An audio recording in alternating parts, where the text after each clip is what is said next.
Salut à toutes et à tous, c'est Théo de Nouvelle Classe et non c'est pas une blague, dans cette vidéo on va voir ensemble tous les chapitres d'enseignement scientifique en terminale. Alors comme vous vous en doutez, cette vidéo m'a demandé énormément de travail, donc pour me soutenir et m'aider, vraiment partagez cette vidéo à tous vos potes en terminale, à votre famille, à vos petits frères, vos petites sœurs, bref partagez cette vidéo en masse.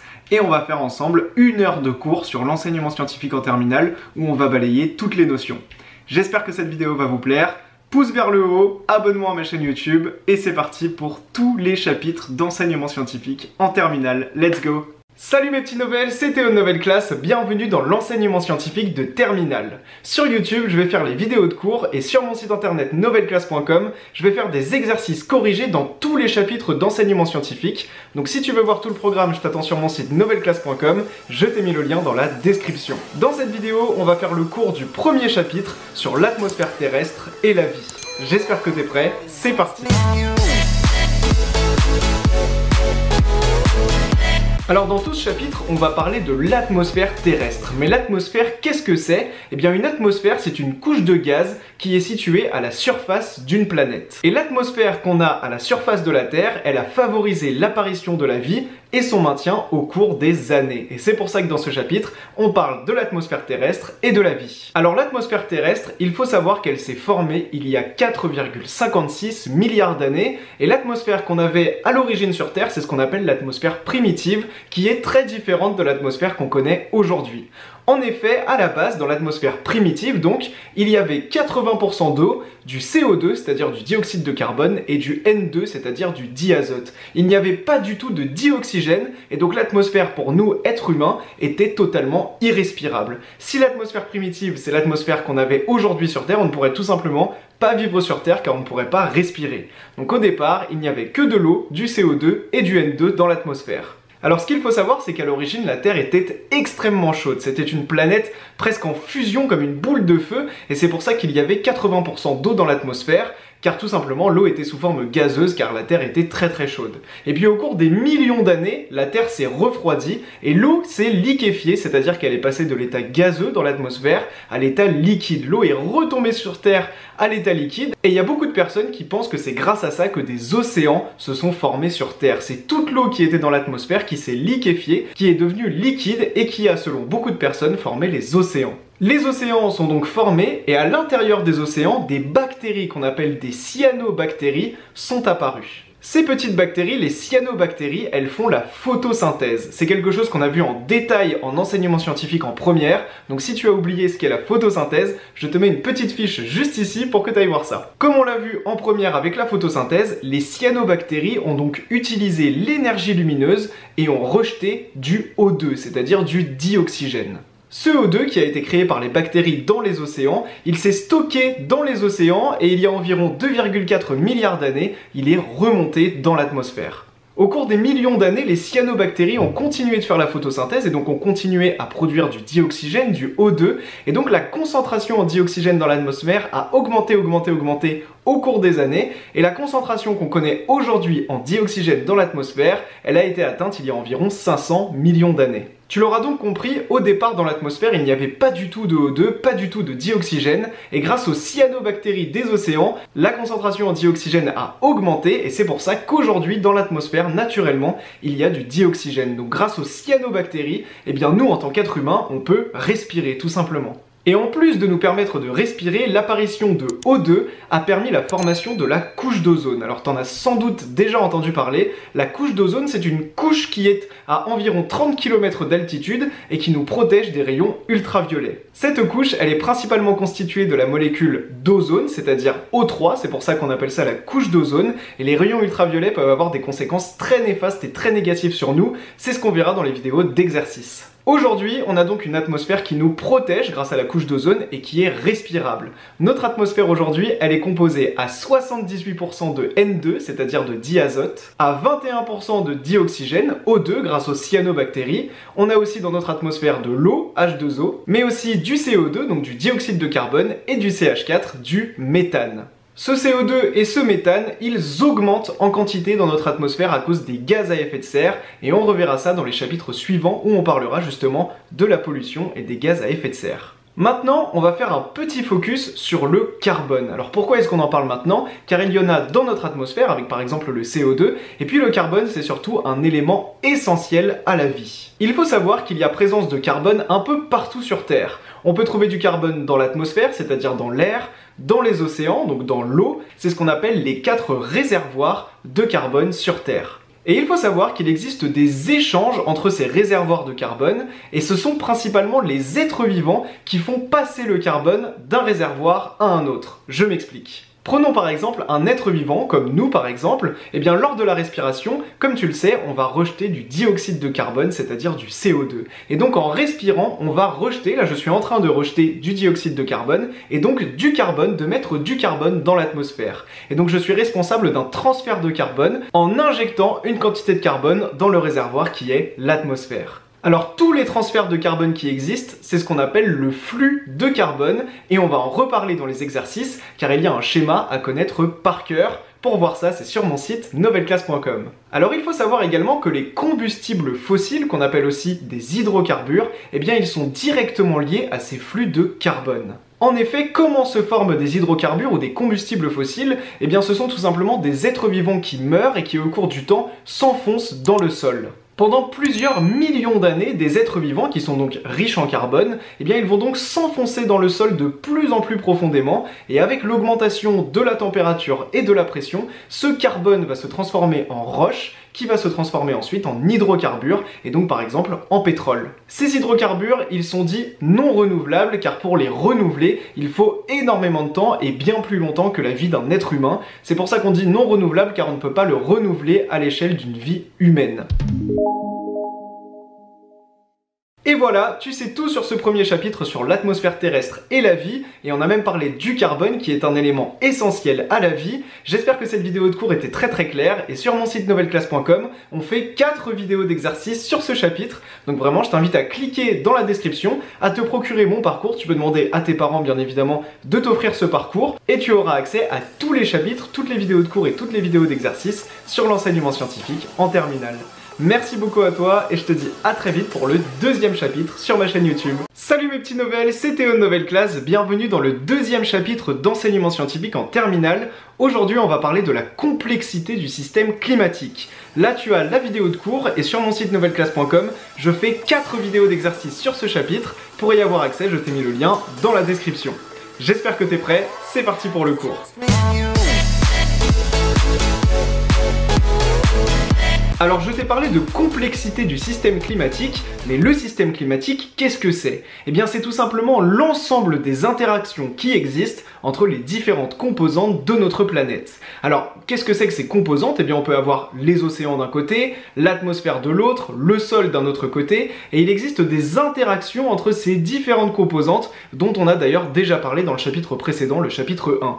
Eh bien il faut savoir que ces interactions qui existent, elles sont responsables de dérèglements climatiques, c'est-à-dire qu'elles influent tout simplement sur le climat de notre planète. Alors le climat, qu'est-ce que c'est? Eh bien le climat, il faut savoir que c'est l'ensemble des grandeurs atmosphériques que l'on observe dans une région précise donnée. Par exemple, on peut te donner une région française, par exemple la région centre, et on peut te dire que la semaine dernière, dans la région centre, on a observé différents paramètres. On a vu par exemple que la température moyenne était de 19 degrés, que la pression était en moyenne de 1024 hectopascales, que l'humidité de l'air était d'environ 54%, que la pluviométrie était la semaine dernière de 56 mm, et qu'on avait des vents nord-est d'une vitesse moyenne de 11 km/h. Et bien l'ensemble de ces paramètres, et pas seulement la température, il y a aussi la pression, le vent, la pluviométrie, l'humidité, etc., etc.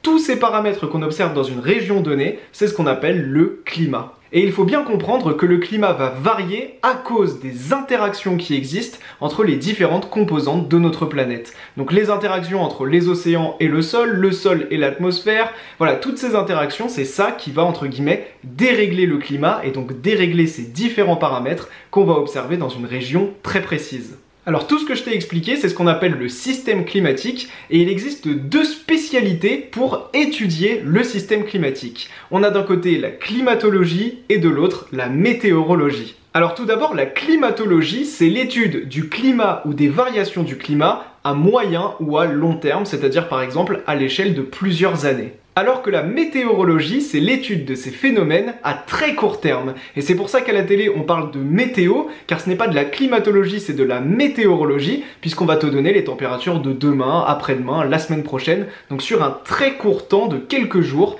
Et donc cette étude sur un très petit temps, c'est ce qu'on appelle la météorologie. Ce qu'on appelle climat global, c'est tout simplement l'étude du climat à l'échelle de la Terre entière, c'est-à-dire pas seulement dans une région. Alors le paramètre qui est le plus facile à étudier lorsqu'on étudie le climat global, comme tu le sais, c'est l'étude de la température. C'est très facile de mesurer la température sur Terre et d'en déduire tout simplement la température moyenne qu'on a sur Terre. Alors ce qu'il faut savoir, quelque chose de très intéressant, c'est qu'aujourd'hui la température moyenne sur Terre, elle est d'environ 15 degrés Celsius. Mais il y a 1 million d'années, la température moyenne sur Terre était de 11 degrés Celsius. C'est-à-dire qu'en 1 million d'années, on a gagné plus 4 degrés Celsius de moyenne à la surface de la Terre. Incroyable. On va parler maintenant des activités humaines, car évidemment, elles impactent directement le système climatique qu'on a sur Terre, notamment par le fait qu'on génère des gaz à effet de serre. Ces gaz, on en a déjà parlé dans le chapitre précédent sur l'atmosphère, ce sont principalement la vapeur d'eau, le CO2, donc le dioxyde de carbone, et le CH4, donc le méthane. Ces trois gaz, ce sont les trois principaux gaz à effet de serre qui sont rejetés dans l'atmosphère par les activités humaines. Et en particulier par rapport au CO2, on sait que la concentration en CO2 dans l'atmosphère n'a jamais autant augmenté au cours du temps que ces dernières années, et évidemment à cause des activités humaines qui se sont décuplées. La concentration de CO2 n'a donc jamais augmenté aussi rapidement, et encore une fois c'est lié aux activités humaines, mais aussi à d'autres choses comme par exemple la fonte du permafrost. Le permafrost, c'est un sol qui est gelé en permanence et qui renferme à l'intérieur de lui des gaz à effet de serre. Et à cause du réchauffement climatique, le permafrost se met à fondre de plus en plus rapidement, et en fondant, eh bien, il libère tout simplement les gaz à effet de serre qui étaient emprisonnés à l'intérieur de la glace. Il y a un truc super important à savoir, c'est que l'île est faite de permafrost, un sol gelé en permanence. On voit concrètement le permafrost, donc cette couche qui est sous la terre. C'est vraiment la glace qui est en train de fondre. Cette libération de gaz à effet de serre provoque le réchauffement climatique. Mais pourquoi? Comment ça marche? On verra ça en détail bien évidemment dans les vidéos d'exercice, mais pour te donner un petit peu l'idée, un petit peu l'intuition, eh bien il faut savoir que les gaz à effet de serre vont absorber les rayonnements infrarouges émis par la Terre. Je m'explique. On va reparler de choses qu'on a vues en détail dans les vidéos de première, donc si t'as un petit peu oublié tout ce qui est loi de Wien, eh bien je t'invite à aller voir cette vidéo qui te l'explique en détail. Pour résumer, on sait que la Terre est un corps noir qui a une certaine température, on l'a dit 15 degrés Celsius en moyenne, et on sait grâce à la loi de Wien que puisque la Terre est un corps noir et qu'elle a une certaine température, elle va émettre un certain rayonnement. Ce rayonnement qui est émis en permanence par la Terre, qu'il fasse jour, qu'il se passe nuit, eh bien il est renvoyé vers l'espace, c'est-à-dire qu'il sort du sol et il part vers l'espace. Mais quand on a des gaz à effet de serre, eh bien les gaz à effet de serre vont absorber ce rayonnement infrarouge, le rayonnement sera absorbé par les gaz à effet de serre et renvoyé vers la Terre. Et c'est pour ça que les gaz à effet de serre sont responsables du réchauffement climatique, car le rayonnement infrarouge qui est censé partir, tout simplement partir vers l'espace, eh bien il est absorbé par notre atmosphère et il est renvoyé vers la Terre, ce qui crée donc un réchauffement. Et c'est pour ça que plus on a de gaz à effet de serre, plus on a du réchauffement climatique. Les gaz à effet de serre provoquent donc le réchauffement climatique, et ce réchauffement climatique a beaucoup de conséquences négatives sur notre planète. Tout d'abord, le réchauffement climatique évidemment déséquilibre la température à la surface de la Terre et donc menace énormément d'espèces animales et végétales. Pourquoi est-ce que ça les menace? Tout simplement parce que certains animaux, certaines plantes ne sont pas habitués à certaines températures, ce qui cause donc leur mort. On a également comme conséquence la fonte des glaces, ça je pense que tu es au courant, mais on a également comme conséquence une élévation du niveau de la mer, ce qui peut avoir de graves conséquences. Mais cette élévation du niveau de la mer n'est pas du tout liée à la fonte des glaces, c'est ce qu'on verra en détail dans la vidéo d'exercice sur novelleclasse.com. Cette augmentation du niveau de la mer, elle est causée par ce qu'on appelle la dilatation thermique. Évidemment tout ça c'est dangereux pour nous, dangereux pour les espèces animales et végétales, et c'est pour ça que dans les prochains chapitres, on verra comment est-ce qu'on fait pour limiter les gaz à effet de serre et donc limiter le réchauffement climatique. Et voilà, on a vu tout le cours sur le chapitre qui parle de la complexité du système climatique. N'oublie pas de t'abonner à ma chaîne YouTube, et sur novelleclasse.com je fais 4 vidéos d'exercice sur ce chapitre. Donc clique sur le petit lien, demande à tes parents évidemment de t'offrir le parcours complet d'enseignement scientifique en terminale, et comme ça tu auras tout ce qu'il faut pour réussir en enseignement scientifique cette année. Merci à toi et à très vite sur ma chaîne YouTube, c'était Théo, ciao. Salut mon petit Novel, c'est Théo de Nouvelle Classe, bienvenue dans la troisième vidéo de cours sur l'enseignement scientifique en terminale. Aujourd'hui on fait le chapitre qui s'appelle le climat du futur. Sur YouTube je te fais les vidéos de cours et sur mon site on fait des vidéos d'exercices sur tous les chapitres d'enseignement scientifique en terminale. Donc n'hésite pas à te procurer le parcours, je te mets le lien dans la description. Et on est parti pour la vidéo de cours, let's go! Dans les chapitres précédents, on a parlé de l'atmosphère et du système climatique. Et il faut savoir qu'il est très important pour nous de prévoir ce que va devenir notre système climatique et donc le climat qui existe sur Terre. Pour ça, on crée ce qu'on appelle des modèles numériques qui vont nous permettre de prévoir et de prédire comment va évoluer le système climatique dans le futur. On va prendre en compte différentes choses pour établir ces modèles numériques, avec notamment les interactions qui existent sur Terre entre les réservoirs dont on a parlé dans la vidéo de cours précédente. On va aussi prendre en compte les lois physiques, les lois chimiques, les lois biologiques, mais on va aussi faire des prévisions sur l'émission de gaz à effet de serre liées aux activités humaines. Toutes ces mesures et toutes ces lois vont nous permettre de créer des fourchettes d'évolution possibles du système climatique sur Terre. Et cette étude du système climatique va nous permettre d'en déduire des évolutions possibles du climat et du climat global qu'on aura sur Terre dans quelques dizaines, centaines, milliers, millions d'années. Alors pour vérifier qu'un modèle est correct et qu'on part pas dans tous les sens, on va comparer ce modèle au cours du temps avec les données qu'on a réellement observées sur le terrain les années précédentes pour voir si la réalité se rapproche effectivement du modèle numérique qu'on avait prévu ou si on est complètement à côté de la plaque. Alors ces modèles numériques et les modèles numériques qui ont été réalisés il y a plusieurs dizaines d'années nous permettent aujourd'hui de savoir quelque chose de très important. On sait aujourd'hui que les activités humaines sont totalement responsables du réchauffement climatique. Et ça c'est une information vraiment capitale car on aurait pu se dire les activités humaines, on les fait, ça n'a pas de conséquences sur notre planète, donc on continue comme si de rien n'était. Mais grâce au modèle numérique, on sait aujourd'hui que les activités humaines sont responsables du réchauffement climatique qui a des conséquences très négatives sur notre planète comme on l'a vu dans le chapitre précédent. On sait donc que la déforestation, la production massive de dioxyde de carbone, la production massive de méthane, CH4, notamment dû à l'élevage, toutes ces choses-là qui font partie de l'activité humaine sont responsables du réchauffement climatique. Les modèles climatiques qu'on fait aujourd'hui nous permettent de prédire un petit peu ce qui va se passer dans le futur. Et on sait qu'à la fin du siècle, c'est-à-dire en 2100, on aura une température moyenne à la surface de la Terre qui aura augmenté de 1,5 à 5 degrés Celsius supplémentaires. C'est-à-dire qu'aujourd'hui on a une température moyenne de 15 degrés Celsius, et bien en 2100, on aura une température moyenne sur Terre qui sera comprise entre 16,5 degrés Celsius et 20 degrés Celsius de température moyenne, c'est énorme. On sait aussi que le niveau moyen des océans va augmenter et qu'il peut augmenter jusqu'à 1 mètre supplémentaire, ce qui est également énorme. Et puis les modèles numériques nous permettent de dire que les phénomènes climatiques dangereux et violents seront de plus en plus fréquents, comme les tornades, les typhons, les ouragans, etc. etc. On sait donc aujourd'hui que les activités humaines ont une conséquence directe et dangereuse sur notre planète. Les émissions de gaz qui sont liées à l'activité humaine, c'est ce qu'on appelle les émissions anthropiques, et on verra comment est-ce qu'on fait pour limiter les gaz à effet de serre dans les prochains chapitres. J'espère que cette vidéo de cours t'a plu, n'oublie pas de t'abonner à ma chaîne YouTube et surtout je t'ai mis le lien dans la description pour accéder à toutes les vidéos d'exercices et toutes les vidéos de cours d'enseignement scientifique en terminale. Je t'attends sur mon site Nouvelle Classe et je te dis à très vite, c'était Théo, ciao. Salut mes petits Novels, c'est Théo de Nouvelle Classe, bienvenue dans le 4e chapitre d'enseignement scientifique en terminale. Le chapitre s'appelle Énergie, choix de développement et futur climatique. Sur YouTube, je te fais la vidéo de cours et sur mon site nouvelleclasse.com, on fait plusieurs vidéos d'exercices sur ce chapitre pour s'entraîner sur des questions type bac. Je te mets le lien de mon parcours sur Nouvelle Classe dans la description et on est parti pour la vidéo de cours, let's go.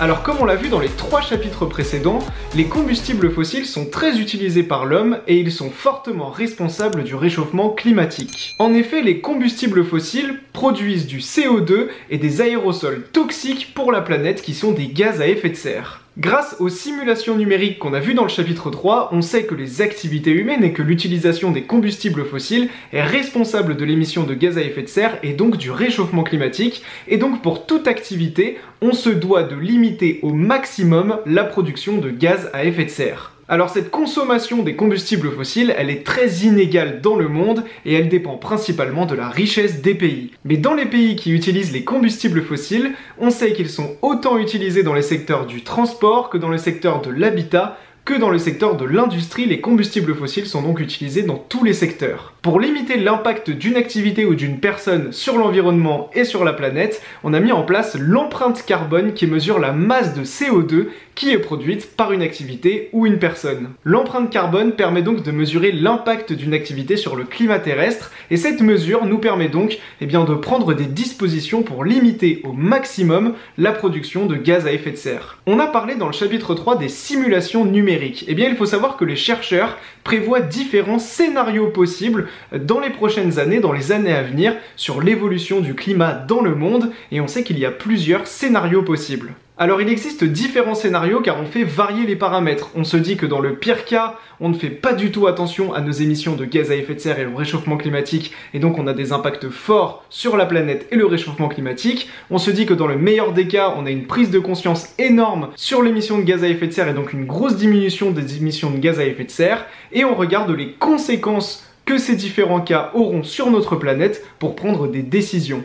Par exemple, si on voit que le cas imaginé, c'est un cas critique où l'élévation du niveau de la mer est vraiment trop important, on devra prendre des décisions radicales au niveau politique pour limiter au maximum les émissions de gaz à effet de serre et tout simplement pour survivre. Si on repère que des scénarios possibles sont trop dangereux pour la santé des hommes, des animaux et des plantes, on devra prendre des décisions radicales pour se protéger, pour ne pas tomber dans une situation qui deviendrait dangereuse pour la survie de notre espèce. Voilà pourquoi ce cours s'appelait Choix de développement et futur climatique, car en fonction des études que l'on fait grâce à différents indicateurs, comme par exemple l'empreinte carbone, on peut prévoir des scénarios d'évolution, et si on voit que ces scénarios sont trop négatifs, on va devoir faire des choix de développement, c'est le titre du chapitre, et donc prendre des décisions pour limiter l'impact de l'homme sur l'environnement.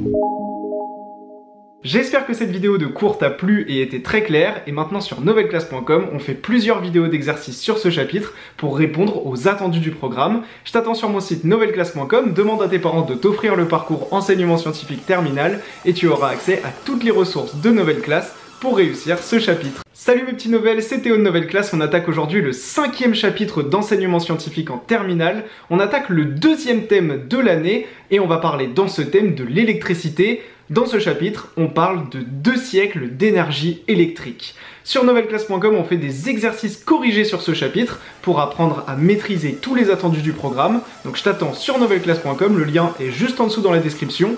Et pour l'instant, on est parti avec la vidéo de cours. J'espère que t'es prêt, c'est parti.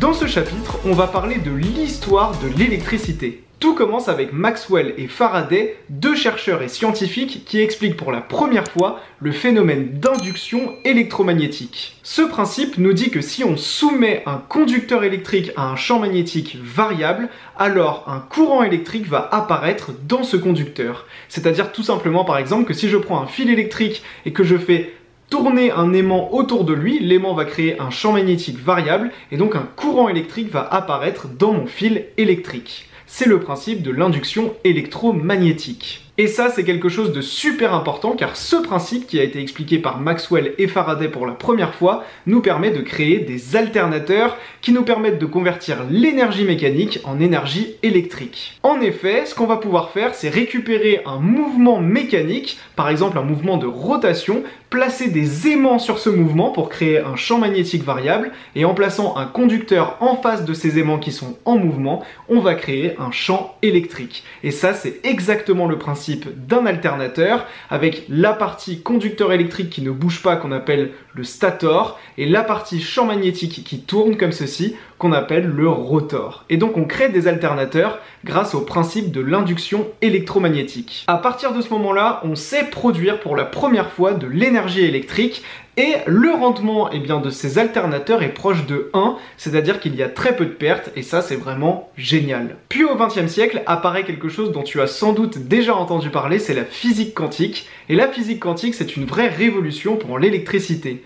On découvre pour la première fois les interactions entre la lumière et la matière dont on a déjà parlé dans les vidéos de première. Je te mets la vidéo de première juste ici si tu as un petit peu oublié ce chapitre. On découvre aussi grâce à la physique quantique que la lumière a un comportement particulier. moléculaire, c'est ce qu'on appelle la dualité onde-corpuscule. Grâce à ça, on va pouvoir créer pour la première fois des cellules photovoltaïques, c'est-à-dire des panneaux solaires tout simplement, qui vont convertir l'énergie du soleil en énergie électrique. Et les capteurs photovoltaïques qu'on a à l'intérieur des panneaux photovoltaïques, ils sont constitués de matériaux semi-conducteurs, comme par exemple le silicium. Pour résumer, on a d'abord créé des alternateurs qui permettent de convertir l'énergie mécanique en énergie électrique, puis on a créé des cellules photovoltaïques à partir du XXe siècle qui permettent de convertir l'énergie solaire en électricité. Et grâce à ça, on a résumé 2 siècles, 200 ans d'évolution de l'énergie électrique. Maintenant, on fait des exercices corrigés sur novelclasse.com et je t'ai aussi préparé une fiche de synthèse de ce cours que tu peux télécharger et imprimer. Pour voir tout ça, il te suffit d'acheter le parcours que je t'ai mis dans la description. N'hésite pas à demander à tes parents de t'offrir ce parcours et comme ça, tu auras accès à toutes les ressources qu'il te faut pour réussir l'enseignement scientifique en terminale.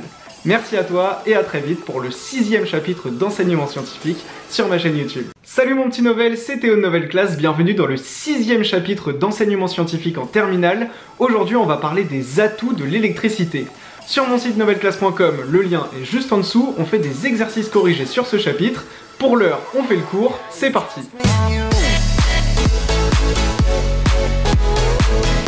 Alors on va parler des atouts de l'électricité. Alors qu'est-ce qu'un atout? C'est tout simplement un point positif, un avantage. On va donc parler dans ce cours des avantages qu'a l'énergie électrique. Alors il faut savoir que l'électricité a de nombreux avantages. On peut tout d'abord la distribuer très facilement avec grande facilité et sans beaucoup d'impact sur l'environnement, notamment avec des lignes haute tension comme on en voit un petit peu partout. Comme on l'a vu dans le chapitre précédent, on peut aussi facilement créer des convertisseurs pour générer de l'énergie électrique ou transformer l'énergie électrique en une autre forme d'énergie. On l'avait vu par exemple avec les alternateurs qui permettent de convertir l'énergie mécanique en énergie électrique. La combustion d'énergie fossile, c'est vraiment ce qui génère énormément de gaz à effet de serre et donc qui est grandement responsable du réchauffement climatique. Eh bien, il faut savoir qu'il y a 3 manière d'obtenir de l'électricité sans aucune combustion d'énergie fossile. Et ça, c'est vraiment très intéressant car il y a 3 méthodes pour obtenir de l'électricité sans polluer notre planète. La première méthode, c'est d'utiliser de l'énergie mécanique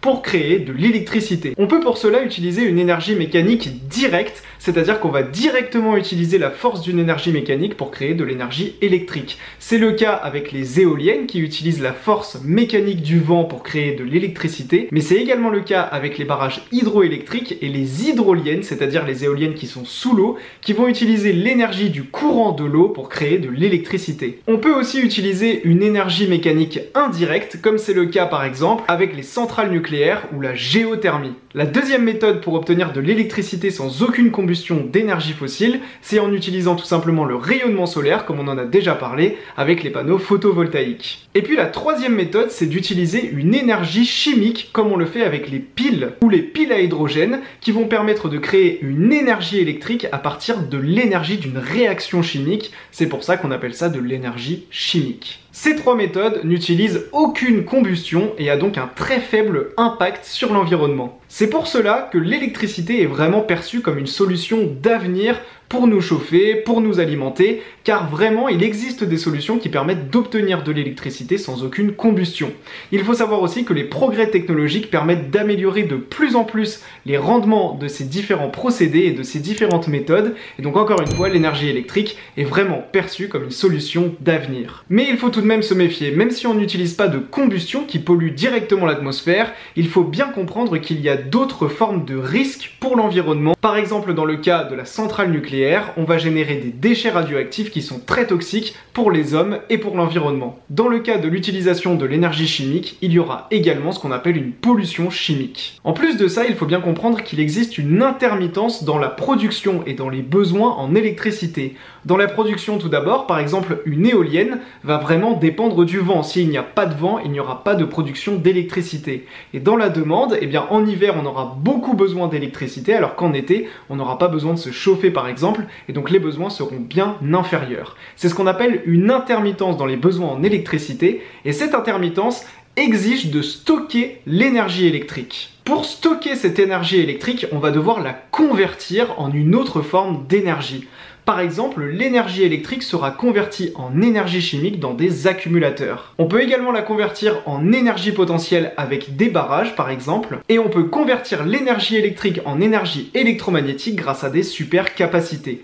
Ce stockage de l'énergie électrique en une autre forme d'énergie nous permet de garder l'énergie de côté et quand on en a besoin, de l'utiliser. Il faut donc bien comprendre que ces méthodes de production d'électricité n'utilisent pas de combustion, mais il existe quand même des risques pour l'environnement et il faut faire très attention à ça. Dernière chose que je veux aborder dans ce cours, c'est une formule qui sera très utile dans les exercices. On va souvent te demander de calculer le rendement d'une conversion électrique. Eh bien le rendement, il faut savoir que c'est l'énergie utile divisée par l'énergie reçue et que c'est égal également à la puissance utile divisée par la puissance reçue. Alors qu'est-ce que c'est que l'énergie utile? Qu'est-ce que c'est que l'énergie reçue? Qu'est-ce que c'est que la puissance utile? Qu'est-ce que c'est que la puissance reçue? Tout ça, on verra ça dans les vidéos d'exercice sur novelclass.com.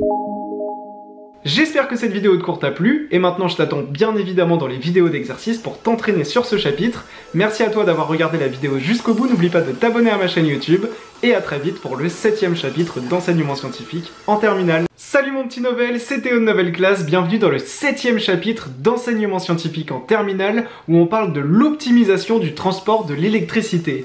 Sur mon site on fait des vidéos d'exercice sur ce chapitre, donc achète le parcours que je t'ai mis dans la description et pour l'instant on fait la vidéo de cours. J'espère que t'es prêt, c'est parti.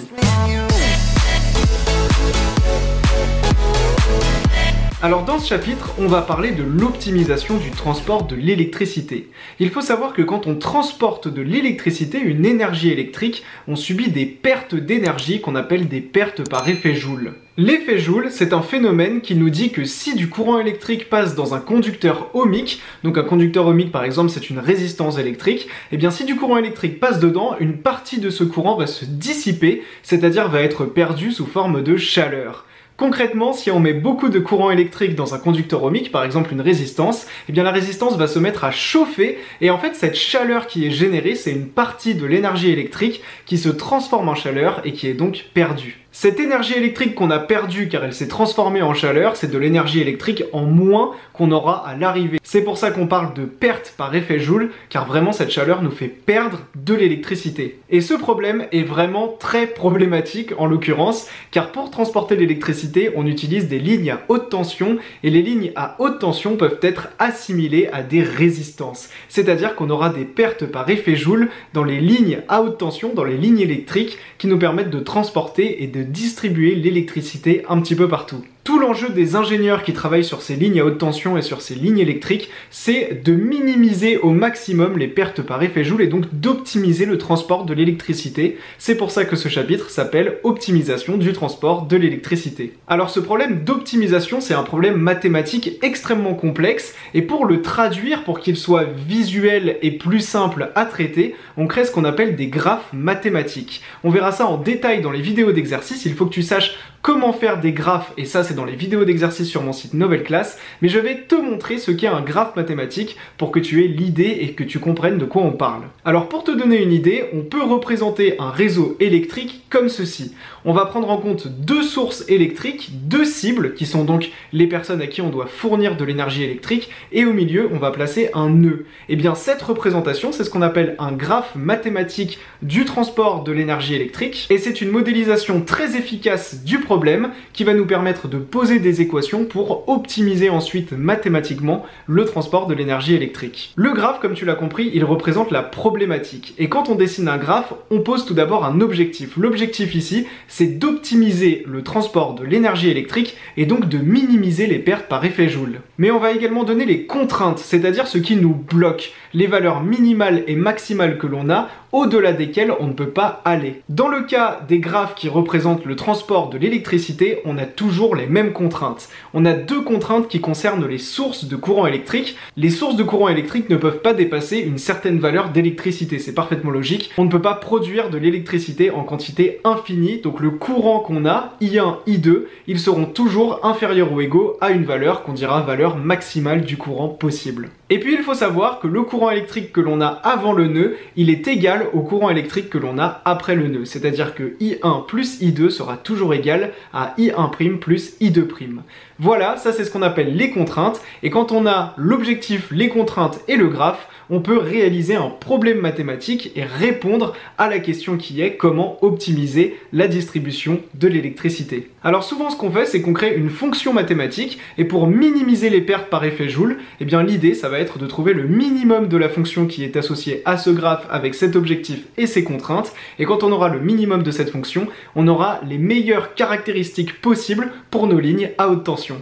Alors l'objectif de ce cours et ce que je viens de faire là, c'est vraiment te résumer le travail des ingénieurs. Comment des ingénieurs qui travaillent là-dessus font pour optimiser le transport de l'énergie électrique. Évidemment, c'est extrêmement complexe, mais l'idée c'est quand même de sentir un petit peu comment ça marche. On fait un graphe mathématique pour modéliser la situation, on pose un objectif et des contraintes, et à partir de ça, l'objectif c'est de minimiser les pertes et donc d'avoir la meilleure transmission et la meilleure distribution possible de l'électricité partout dans le monde. Alors je vais conclure en faisant un petit focus sur quelque chose. Depuis le début de ce cours, je te parle de lignes à haute tension. Mais pourquoi est-ce qu'on fait des lignes à haute tension?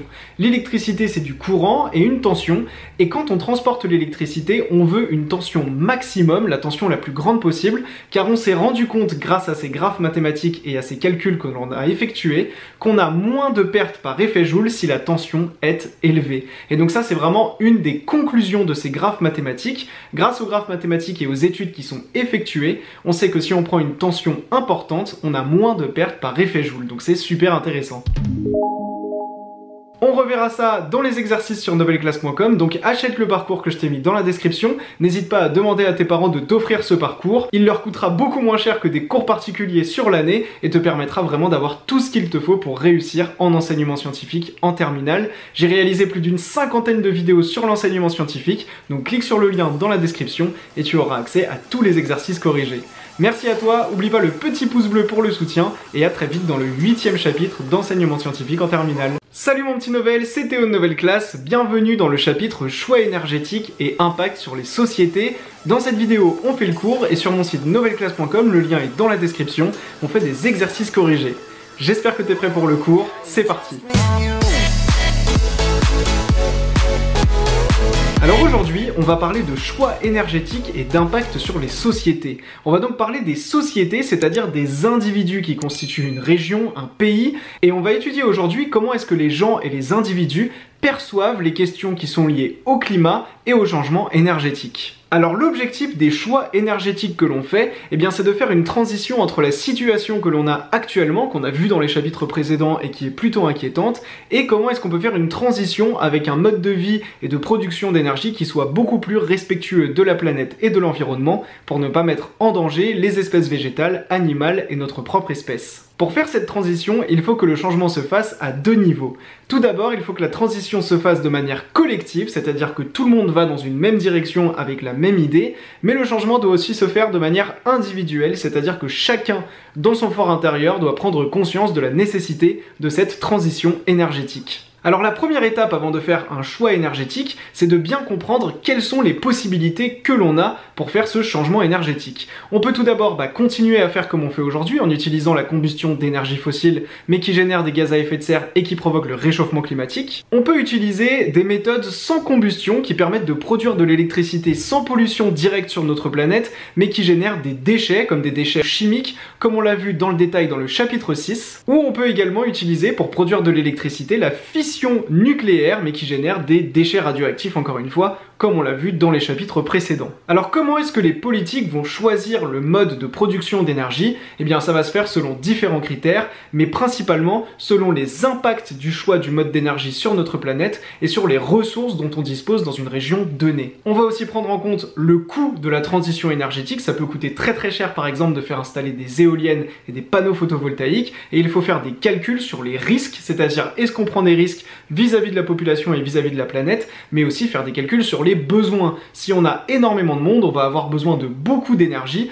et donc on ne pourra pas forcément opter pour telle ou telle solution, bien qu'elle soit totalement respectueuse de l'environnement. Alors souvent, les pays et les sociétés choisissent un mix énergétique, c'est-à-dire qu'on va mixer différentes formes de production d'énergie électrique Certaines qui sont très respectueuses de l'environnement, d'autres un petit peu moins, mais qui permettent de répondre aux besoins de la population. Dans tous les cas, il faut prendre en compte le long terme, mais aussi l'urgence de la situation, car très souvent, on a besoin d'électricité de manière très urgente. C'est pour ça qu'on va construire de nouvelles centrales nucléaires, ou qu'on va mettre en place de nouveaux moyens d'obtenir de l'énergie électrique. Mais il faut aussi penser au long terme, il faut que les infrastructures durent sur plusieurs années, c'est évident. Toute la difficulté dans la transition énergétique, c'est de faire des choix. Il faut faire des choix qui soient réfléchis, qui prennent en compte les besoins, les risques et qui soient respectueux dans l'environnement pour assurer la survie de notre espèce, tout simplement. Ce qu'il faut retenir en conclusion, c'est que la transition énergétique et la transition écologique, elle impacte les individus et les sociétés à tous les niveaux. Pour créer de nouvelles infrastructures, on a besoin de nouveaux espaces. Cela va impacter les modes de transport des usagers, des individus et donc de l'entièreté d'une société. Il s'agit, comme je te l'ai dit, de faire des choix. On va créer de nouvelles normes, de nouvelles lois pour encadrer de nouveaux moyens de production d'électricité. Et puis souvent, le fait d'avoir recours à une nouvelle forme de production d'électricité, ça va même jusqu'à changer les relations entre pays,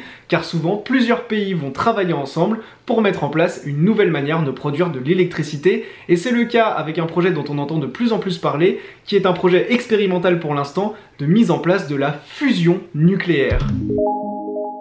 J'espère que ce cours était très intéressant et très clair pour toi. Sur mon site, on voit tous les chapitres d'enseignement scientifique en terminale, avec des fiches de cours synthétiques et surtout des exercices corrigés. Je t'ai mis le lien dans la description, n'hésite pas à demander à tes parents de t'offrir ce parcours, ça leur coûtera moins cher que des cours particuliers sur toute l'année, et toi tu auras accès à toutes les ressources dont tu as besoin pour réussir l'enseignement scientifique en terminale. Je te dis à très vite dans le 9e chapitre d'enseignement scientifique sur ma chaîne YouTube. Salut mes petits novels, c'est Théo de Nouvelle Classe, bienvenue dans le 9e chapitre d'enseignement scientifique en terminale. Aujourd'hui on parle de la biodiversité et de son évolution. On commence le 3e thème de l'année. Sur mon site novelleclasse.com, j'ai fait plein de vidéos d'exercices en enseignement scientifique en terminale. N'hésite pas à demander à tes parents de t'offrir le parcours, ça leur coûtera beaucoup moins cher que des cours particuliers sur l'année et tu auras toutes les ressources qu'il te faut pour travailler sérieusement l'enseignement scientifique. Pour l'instant, on fait le cours, j'espère que t'es prêt, c'est parti. Alors tout d'abord, la biodiversité, qu'est-ce que c'est? Eh bien c'est l'étude des différentes espèces et des différents individus qui cohabitent dans un milieu précis. On va étudier le nombre d'espèces qui habitent dans un milieu, le nombre d'individus que l'on trouve dans chaque espèce, etc., etc.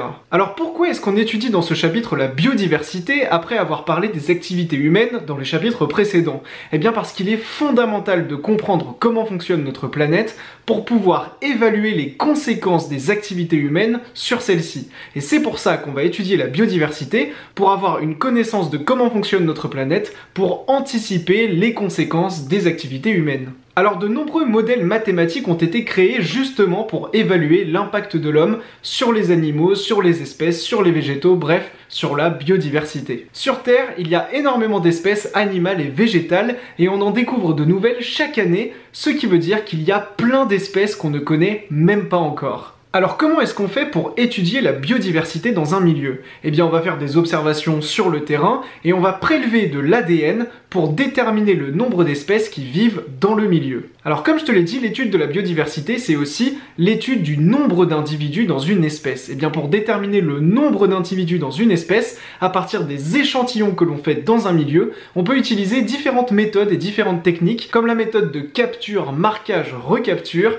qui permet grâce aux probabilités de déterminer le nombre d'individus d'une même espèce à partir d'un échantillon. Lorsqu'on fait ces estimations, on prend toujours en compte un intervalle de confiance qui nous permet de dire je sais que ma mesure à partir d'un échantillon n'est pas très précise, donc je prends un intervalle de confiance, en gros une fourchette, car je sais que la réalité ne sera pas exactement égale à ce que je trouve dans mon estimation. Par exemple, si on estime à partir d'un échantillon qu'il y a 3000 individus d'une même espèce dans un milieu, l'intervalle de confiance nous dira qu'il y en a en réalité entre 2500 et 3500 par exemple. Alors évidemment, plus on prend des échantillons grands et importants, plus les prévisions que l'on fera seront précises et on reverra ça en détail dans les vidéos d'exercice sur novelleclasse.com. Intéressons-nous maintenant aux populations. Une population, c'est un groupe d'individus qui appartient à une même espèce et qui est dans un milieu donné. Eh bien on sait que les individus de cette population, ils vont évoluer au cours du temps. En effet, on sait que d'une génération à une autre,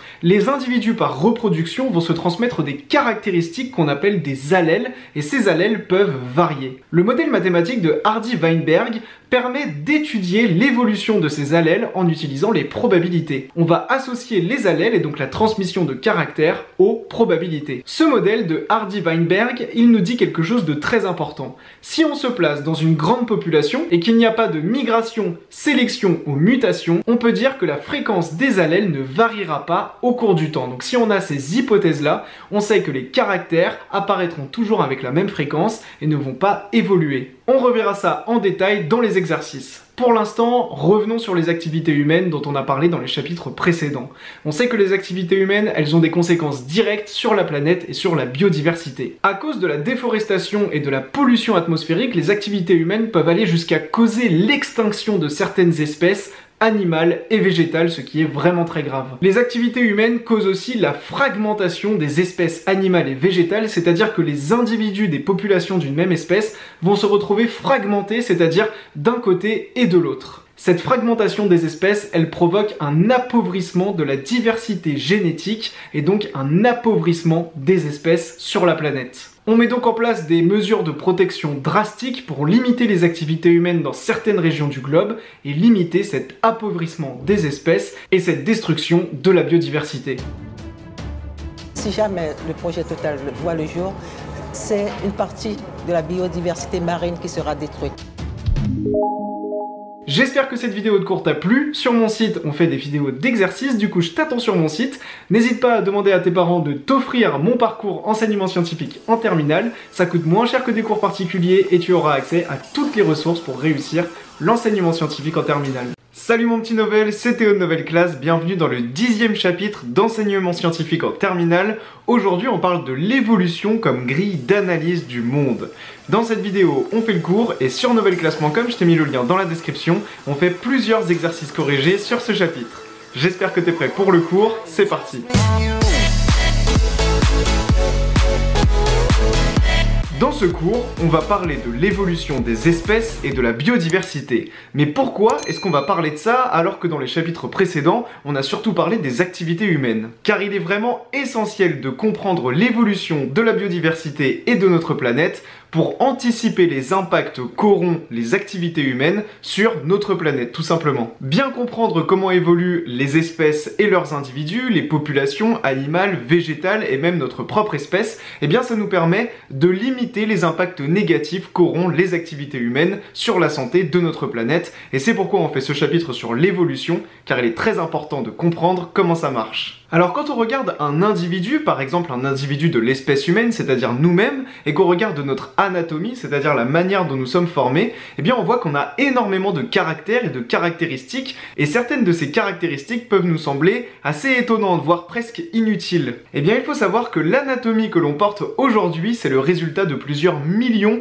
voire plusieurs milliards d'années d'évolution, et ça c'est ce qu'on appelle l'évolution des espèces. Lors de cette évolution sur plusieurs millions, voire plusieurs milliards d'années, différents phénomènes sont intervenus, comme un phénomène qu'on appelle la sélection naturelle. La sélection naturelle, c'est tout simplement le fait que dans un environnement, dans un milieu, seuls les individus les plus résistants, les individus qui survivent le mieux, vont résister. Et du coup, étant donné que ces individus qui résistent le mieux seront ceux qui se reproduiront, eh bien ce sont les caractéristiques des individus qui résistent que l'on retrouvera dans les générations suivantes. Et donc on appelle ça sélection naturelle, car les individus qui ne sont pas résistants et qui ne sont pas optimisés pour survivre dans un milieu, eh bien ils ne survivent pas, donc ils ne se reproduisent pas. Et donc au fur et à mesure de l'évolution et des générations, on retrouve uniquement chez les individus les caractères qui permettent le mieux de survivre, les caractères qui sont optimisés pour survivre dans un environnement. Alors comme je te l'ai dit, certains de nos caractères ne sont pas forcément utiles à notre survie, ne sont pas forcément optimisés,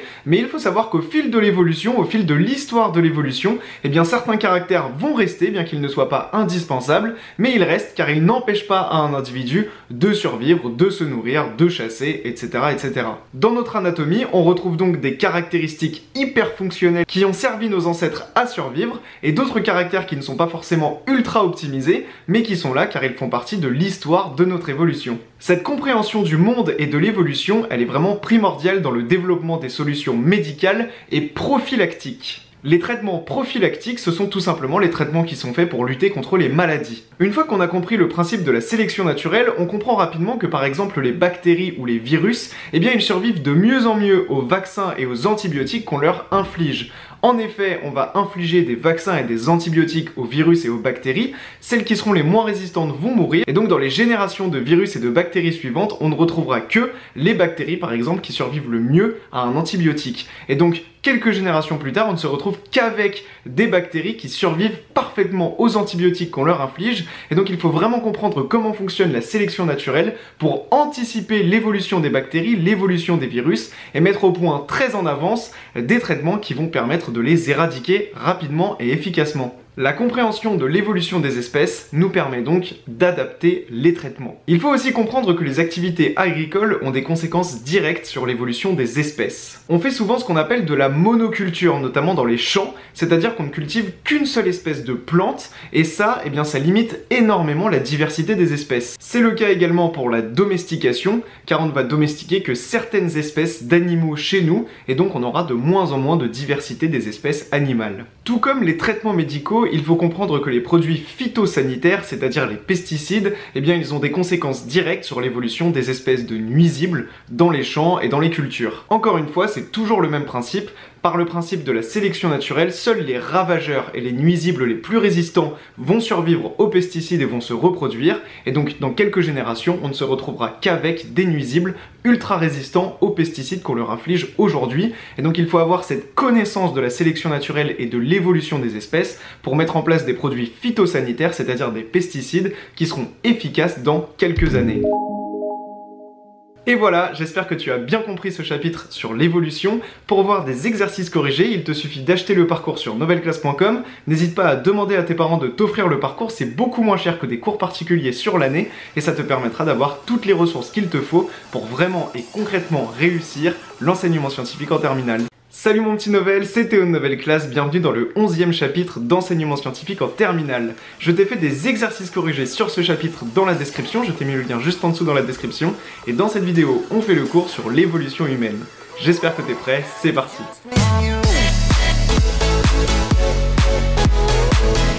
Dans ce cours, on va parler de la paléoanthropologie. Mais qu'est-ce que c'est que ce truc? Eh bien c'est tout simplement la science qui étudie l'origine et l'évolution de l'espèce humaine, et notamment à partir des fossiles. Alors il faut savoir que nous sommes des homos, et plus précisément des homo sapiens, et notre espèce, elle fait partie du groupe des primates. Nous sommes extrêmement proches des grands singes avec lesquels nous partageons les mêmes caractéristiques morphologiques, génétiques et même anatomiques. L'espèce humaine a également un ancêtre commun avec le chimpanzé. Dans les exercices corrigés sur novelleclasse.com, on va apprendre à créer un arbre phylogénétique pour retracer et comprendre l'évolution de l'espèce humaine. Alors si on revient à notre origine et à notre évolution, il faut savoir qu'on a pu retracer l'histoire de notre évolution jusqu'à aujourd'hui grâce à des fossiles qu'on a retrouvés et qui datent d'il y a entre 3 et 7 millions d'années. Grâce à ces fossiles, on a pu retracer l'apparition de la bipédie, c'est-à-dire le fait de marcher debout sur deux pattes et donc sur nos deux pieds. On a pu également retrouver l'histoire de la formation de la mandibule, c'est-à-dire de notre mâchoire, ou encore l'agrandissement de notre boîte crânienne au fil des millions d'années. Alors on sait que plusieurs espèces humaines ont cohabité sur la Terre, on regroupe tous les hommes sous le nom Homo, et aujourd'hui, à l'heure actuelle, il n'y a plus qu'une seule espèce d'être humain qui habite sur la Terre, l'Homo sapiens. Alors au fil de l'évolution, au fil des millions d'années, on sait que énormément de caractères sont transmis de manière génétique, c'est-à-dire de proche en proche, d'une génération à une autre. On en a déjà parlé dans les chapitres précédents, où on a parlé des allèles. Mais il faut savoir également que beaucoup de caractères sont transmis de manière non génétique, comme par exemple les habitudes alimentaires, les outils que l'on utilise, nos comportements, ou encore notre langage. Et voilà, on a fini ce cours sur l'évolution humaine, j'espère que cette vidéo t'a plu, et sur novelleclasse.com on fait plusieurs exercices corrigés sur ce chapitre, je t'ai mis le lien dans la description. Salut mes petits Novels, c'est Théo de Novel Class, bienvenue dans le chapitre 12 d'enseignement scientifique où on parle des évolutions démographiques. Sur novelleclasse.com on fait des exercices corrigés sur ce chapitre, demande à tes parents de t'offrir le parcours, il leur coûtera beaucoup moins cher que des cours particuliers à l'année, et toi ça te permettra d'avoir tous les exercices corrigés qu'il te faut pour réussir l'enseignement scientifique en terminale. Pour l'instant, on fait le cours, j'espère que t'es prêt, c'est parti.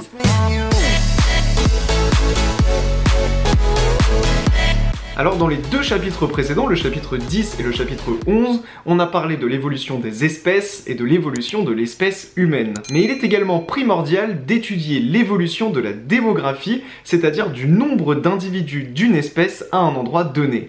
Et pourquoi est-ce que c'est si important que ça? Eh bien car l'étude des effectifs des populations nous permet d'anticiper les besoins qu'auront ces populations dans le futur. Et pour étudier ces évolutions démographiques et ces modèles démographiques, on va utiliser des modèles mathématiques. On va commencer par le modèle mathématique le plus simple pour étudier la démographie, c'est-à-dire l'effectif des populations, c'est le modèle linéaire. On va prendre U, une grandeur qui représente le nombre d'individus dans une population. Prenons maintenant l'année n, c'est-à-dire une certaine année, et l'année n plus 1, c'est-à-dire l'année suivante. Eh bien on sait que si U de n plus 1 moins U de n est une valeur constante, quelles que soient les années que l'on prend, eh bien on peut représenter l'évolution de la démographie par une droite. U de n sera alors une suite arithmétique, c'est-à-dire que pour passer de l'effectif de la population d'une année à l'année suivante, on va toujours ajouter la même chose, et c'est pour ça qu'on aura une droite. On sait que si l'effectif d'une population évolue de manière constante au fil des années, eh bien on pourra approximer le modèle démographique au modèle qu'on vient de voir, la suite arithmétique, c'est-à-dire à un modèle linéaire. Mais souvent dans la réalité, le nombre d'individus dans une population évolue brutalement, très rapidement, et le modèle linéaire n'est absolument pas adapté car l'évolution n'est pas constante. On va alors se rapprocher d'autres modèles, comme par exemple le modèle exponentiel. On prend toujours notre grandeur U, qui est le nombre de personnes dans la population, on va prendre une année n, et l'année suivante n plus 1. Eh bien on sait que si U de n plus 1 moins U de n a une valeur proportionnelle à la valeur de U de n, c'est-à-dire au nombre de personnes qu'on a à l'année n, alors on sait que l'évolution va suivre une loi exponentielle. La suite qui permet de le modéliser, U de n, sera alors une suite géométrique, c'est-à-dire qu'on va devoir toujours multiplier par la même valeur, une valeur proportionnelle donc, pour passer du nombre d'individus à une année au nombre d'individus à l'année suivante, n plus 1. Alors à partir de ce modèle exponentiel, on a un modèle qui a été créé qui s'appelle le modèle de Malthus.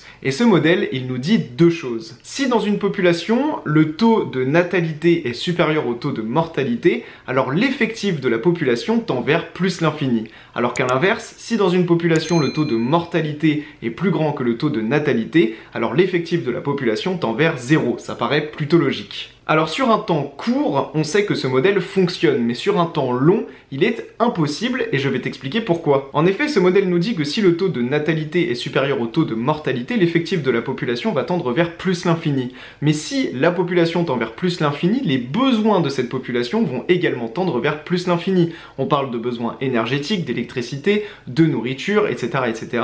Et évidemment, on ne pourra pas répondre à un besoin infini. Si la population a des besoins infinis, c'est pas possible, on ne peut pas produire une infinité de nourriture par exemple, et donc les individus vont mourir et le modèle de Malthus n'est plus valable. Une population et l'effectif d'une population ne pourra jamais tendre vers une valeur infinie. Alors tous ces modèles dont on a parlé, ils nous permettent d'avoir une estimation de l'effectif de la population, c'est-à-dire du nombre d'individus sur Terre en 2050, et on estime qu'on sera 10 milliards d'êtres humains sur Terre en 2050 grâce à ces modèles. Et voilà, on a fini le cours sur les modèles démographiques, on fait les exercices corrigés sur novelleclass.com, je t'ai mis le lien dans la description. Salut mes petits novels, c'est Théo de Nouvelle Classe, bienvenue dans le 13e et dernier chapitre d'enseignement scientifique en terminale. Dans la description, je t'ai mis un lien, c'est un lien vers mon site novelleclass.com dans lequel on fait plein d'exercices corrigés sur ce chapitre. Pour l'instant, on fait la vidéo de cours et ce chapitre va parler de l'intelligence artificielle. J'espère que t'es prêt, c'est parti. Alors comme tu le sais et comme tu t'en doutes, l'homme a toujours utilisé son intelligence pour créer des outils et des machines. Et bien ce qu'il faut savoir, c'est que le mode de pensée de l'homme, c'est une pensée algorithmique qui peut être assez facilement traduite en informatique pour créer des robots. Grâce à ce mode de pensée algorithmique, on a pu créer des ordinateurs capables d'effectuer des tâches qui étaient jusqu'alors réservées aux humains, comme par exemple traduire un texte en une autre langue, discuter, conduire une voiture, etc. Toutes ces tâches-là, on peut les faire par des ordinateurs. Alors jusqu'au début des années 1900, les machines ne savaient que faire des tâches extrêmement simples, comme par exemple coudre, trier des cartes. C'était vraiment quelque chose d'assez basique et on ne pouvait effectuer qu'une seule tâche à la fois. Turing, c'est un chercheur et un scientifique qui a pour la première fois proposé la création d'une machine capable de réaliser des tâches multiples et complexes. Cette machine, la machine de Turing, elle a été réalisée avec des ordinateurs qui comprenaient un processeur et une mémoire vive. Aujourd'hui, les ordinateurs qu'on a, ils sont capables de traiter toutes sortes de données numériques, comme des programmes informatiques, des images, des textes, des musiques, etc., etc. Les programmes informatiques, ils sont codés dans des langages accessibles aux êtres humains, comme par exemple le langage Python, et ces langages qu'on peut nous assez facilement comprendre, c'est ce qu'on appelle des langages haut niveau, que l'ordinateur va se charger de traduire en langage bas niveau, comme par exemple le langage assembleur, pour que le processeur puisse comprendre ce qu'on a tapé dans le programme informatique. Les programmes informatiques, ils font parfois plusieurs millions de lignes de code, et c'est pour ça qu'on trouve assez souvent des bugs qui peuvent avoir des conséquences assez graves. Pour te donner un exemple, le jeu vidéo Minecraft, il fait 5 milliards de lignes de code, et il faut savoir que les creepers, le petit monstre qui explose dans Minecraft, à la base c'était un bug, on a voulu coder un cochon, et en faisant ce bug, le cochon se mettait à exploser et infliger des dégâts au personnage. Donc ça c'est vraiment un exemple de programme qui a beaucoup de lignes de code, et qui a au départ laissé passer des bugs. Mais revenons au sujet de ce chapitre, l'intelligence artificielle. L'intelligence artificielle, elle désigne la résolution des problèmes qui nécessitent une intelligence humaine pour être résolus. On a créé des programmes avec cette intelligence artificielle qui sont capables de résoudre des problèmes humains de manière informatique, et pour que les programmes puissent s'entraîner à la résolution de problèmes, on a appelé ce qu'on appelle l'apprentissage automatique. Les programmes vont utiliser énormément de données qu'on appelle big data et des modèles mathématiques pour apprendre à résoudre un problème et à trouver une solution. Il faut absolument que la data sur laquelle s'entraîne le programme soit de grande qualité, car si on a des erreurs dans les données de départ, on aura de grosses erreurs dans les résultats à l'arrivée du programme. En apprentissage automatique, on utilise une méthode très importante qui s'appelle l'inférence bayésienne. Par cette méthode, ce qu'on va faire, c'est qu'on va calculer des probabilités à partir d'observations réelles, concrètes que l'on a sous les yeux, à partir de ce qu'on observe tout simplement dans nos données, dans notre big data, on va en tirer des probabilités sur les événements qui pourraient arriver dans nos données. Cette méthode, qui utilise donc des probabilités et des hypothèses, elle va aider les programmes à effectuer des diagnostics et à trouver des solutions à des problèmes donnés. On va aussi repérer des anomalies. En effet, en travaillant sur des données que l'on connaît, eh bien on va tout de suite pouvoir repérer des anomalies, des choses étranges dans nos données, et tout de suite donc repérer s'il y a des données ou des informations qui sont à côté de la plaque. Et voilà mon petit Novel, on a fini le cours, et sur mon site novelclass.com, le lien est dans la description, on fait des exercices corrigés, il y en a beaucoup sur ce chapitre d'ailleurs. N'hésite pas à demander à tes parents d'offrir ce parcours, ça leur coûtera beaucoup moins cher que des cours particuliers, et tu auras accès à toutes les ressources qu'il te faut pour réussir l'enseignement scientifique en terminale. J'espère que cette vidéo t'a plu, n'oublie pas de t'abonner à ma chaîne YouTube, et à très vite sur Novel Class. C'était Théo, ciao.